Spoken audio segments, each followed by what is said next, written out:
कक्षा 12वीं political science नवंबर के असाइनमेंट के प्रश्नों के उत्तर बना लेते हैं। तो यहाँ पे चलो देखते हैं पहला प्रश्न है, राज्य पुनर्गठन आयोग का काम क्या था, इसकी प्रमुख सिफारिशें क्या थी। तो उत्तर है, केंद्र सरकार ने 1953 में भाषा के आधार पर राज्य पुनर्गठन आयोग बनाया। फजल अली की अध्यक्षता में गठित इस आयोग का कार्य राज्यों की सीमांकन के मामले पर कार्रवाई करना था।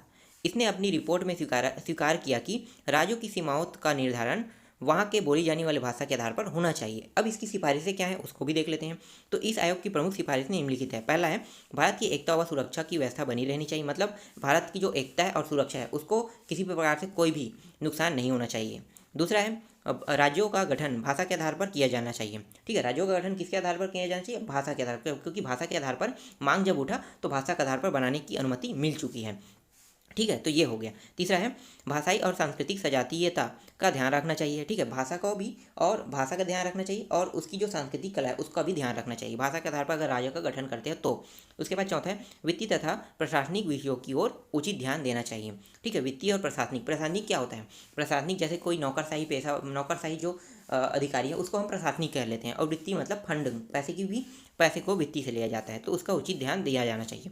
इसके बाद देखते हैं आगे, इस आयोग की रिपोर्ट के आधार पर सन 1956 में राज्य पुनर्गठन अधिनियम पारित हुआ। इस अधिनियम के आधार पर 14 राज्य, 6 केंद्र शासित प्रदेश बनाए गए।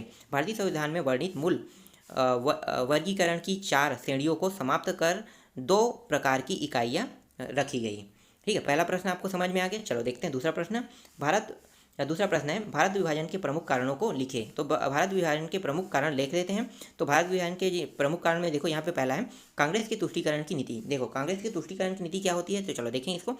कांग्रेस ने अनेक अवसरों पर मुस्लिम लीग की अनुचित मांगों को भी स्वीकारा। देखो यही इसकी सबसे बड़ी भारत विभाजन का जो कारण था, इसमें देखो पहला कारण क्या हो गया कि कांग्रेस ने मुस्लिम की जो मांगे है उसको स्वीकारना चालू कर दिया। तो जब स्वीकार है तो भाई आम बात है, अगर आप उसकी हर मांगों को स्वीकारोगे तो क्या करेगा, वो मांग बढ़ाएगा ना अपनी, और वो जान चुका है कि मेरी मांग को अगर वो स्वीकार है तो धीरे धीरे धीरे करके अपनी मांगों को बढ़ाते जाएगा। तो देखो नुकसान क्या होता है अभी देखेंगे अब। ठीक है, जिससे मुस्लिम लीग की मनोबल बढ़ा, और सन 1916 का लखनऊ समझौता एक बड़ी भूल थी जो भारत विभाजन का कारण बनी। इसके बाद देखते हैं इसी में दूसरा, अंग्रेजों द्वारा मुस्लिम सांप्रदायिकता को बढ़ावा देना। ठीक है, तो यहाँ पे दूसरा कारण है कैसे, अब देखते हैं इसको।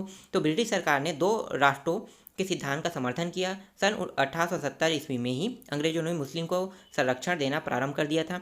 1909 के अधिनियम द्वारा सांप्रदायिक निर्वाचन को प्रारंभ करने का उद्देश्य मुस्लिमों को बढ़ावा देने के लिए ही किया गया था। अंग्रेजों ने मुस्लिम लीग को भी समस्त संभव सहयोग प्रदान किए। इन सब का परिणाम भारत विभाजन के रूप में निकला।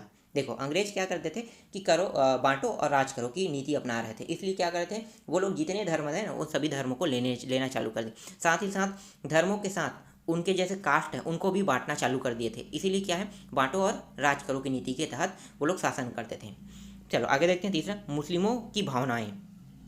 तो मुसलमान लंबी समयावधि तक पाश्चात्य शिक्षा के विचारों से दूर रहे, अतः उनमें धर्मांता कायम रही। धीरे धीरे मुस्लिम अपने हितों को हिंदुओं के हितों से पृथक समझने लगे। यह भावना आगे चलकर भारत विभाजन का कारण बनी। ठीक है, देख लो क्या कारण बन रहा है भैया।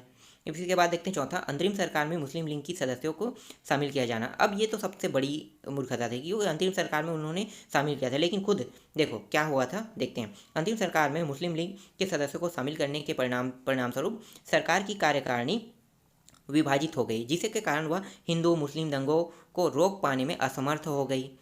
कांग्रेस को मजबूर होकर भारत का विभाजन स्वीकार करना पड़ा। तो ये इसकी सबसे बड़ी मूर्खता थी।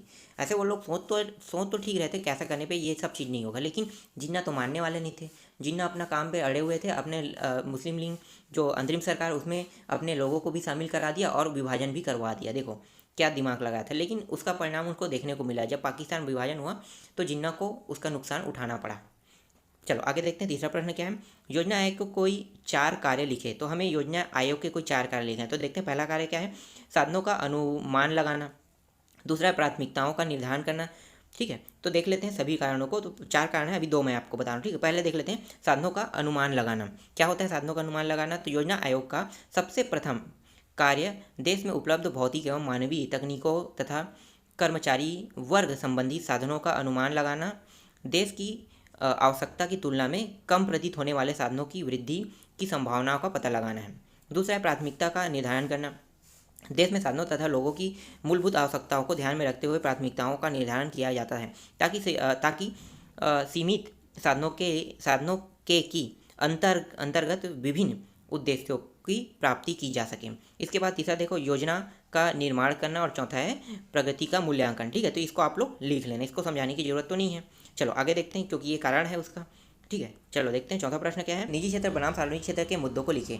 तो यहाँ पे देखो, निजी क्षेत्र बनाम, इसका मतलब क्या होता है कि विधेयक बनाना इसको। ठीक है, विधेयक बना रहा है, अगर सरकार विधेयक बना रही है तो दो पक्ष हमेशा होता है, एक होता है पक्ष होता है, एक होता है विपक्ष होता है। तो पक्ष अपनी ओर से इनके लिए कुछ कानून बना रहे हैं, नियम कानून बना रहे हैं, लेकिन विपक्ष भी क्या करेंगे, विपक्ष ना वहाँ पे अड़े रहते हैं कि इनके कानून को क्या होता है। आज की राजनीति तो बहुत गंदा हो गया है। आज की राजनीति क्या है, अच्छा सरकार बनाएगी तो उसे गलत साबित करेंगे। अगर गलत बना रहा है तो, अगर गलत बनाए सरकार, जैसे मान लो जिसकी भी सत्ता रहती है वो ऐसे ही करते रहते हैं अक्सर। ऐसा नहीं है कि एक सत्ताधारी सरकार दूसरे के कानून को विरोध करते हैं, ऐसा नहीं है। दोनों सरकार में वैसा होता है, जो भी विपक्ष में बैठा होता है उनका काम ही वही होता है कि मुद्दों को निकाल। लेकिन मेन जो फंडा है, इनको विपक्ष में इसलिए बैठाया जाता है क्योंकि जो गलत हो रहा है उसे सही होके ना आगे बढ़ जाए। समझ में आ रहा है, गलत चीज़ों को ना बढ़ाया जाए, इसलिए विपक्ष में बैठाया जाता है। लेकिन अभी के सत्ताधारी जो होते हैं वो ऐसा नहीं करते हैं। एक उसके जो पार्टी वाले बोल देते हैं कि नहीं ये कानून गलत है तो हमें उसका विरोध करना है, चाहे वो सही रहे कानून।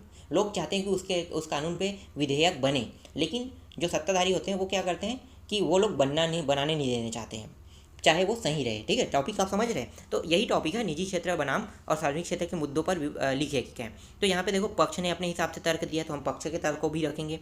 ठीक है, पक्ष ने कितने तर्क दिए हैं, तो देखो ये पहला तर्क है। ठीक है, क्या क्या दिया है इसके अंदर में लिखा हुआ है, उसको मुझे बताने की जरूरत नहीं है, आप लोग देख लेना, लिख लेना, क्योंकि आप लोग देखोगे लिखोगे। ठीक है, स्क्रीनशॉट भी ले लेना।